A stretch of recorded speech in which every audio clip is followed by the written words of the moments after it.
Hello বন্ধুরা, দেখো সকাল থেকে উঠে খালি কাজ আর কাজ, কাজ আর শেষ হয় না সংসারের। সব ঠাকুর দিয়ে এসে তোমার রান্না বসালাম। আজকে রান্না করেছি মাছের ঝোল করেছি, আর মাছের মাথা দিয়ে চাল কুমড়ো ঘন্ট করেছি, আর আনারসের চাটনি করেছি।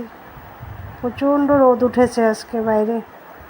রান্না করতে করতে তোমার বাইরে যে কাপড়গুলো উল্টে দিতে হবে, যাই একবার উল্টে দিয়ে আসি কাপড়গুলো, তাহলে রং জ্বলে যাবে কাপড়ের। একভাবে থাকলে কাপড়ের রং জ্বলে যায়। প্রচুর রোদ উঠেছে বাইরে,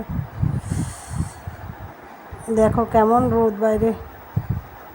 উল্টে দিলে তাড়াতাড়ি শুকিয়ে যাবে, নিয়ে আসতে পারবো, রং জ্বলে যাবে না। মানে রোদে মানে যেতে ইচ্ছা করে না, শরীরটা পুড়ে যায় মানে একদম। প্রচণ্ড রোদ উঠেছে আজকে। তোমরা কি করছো? Bye bye.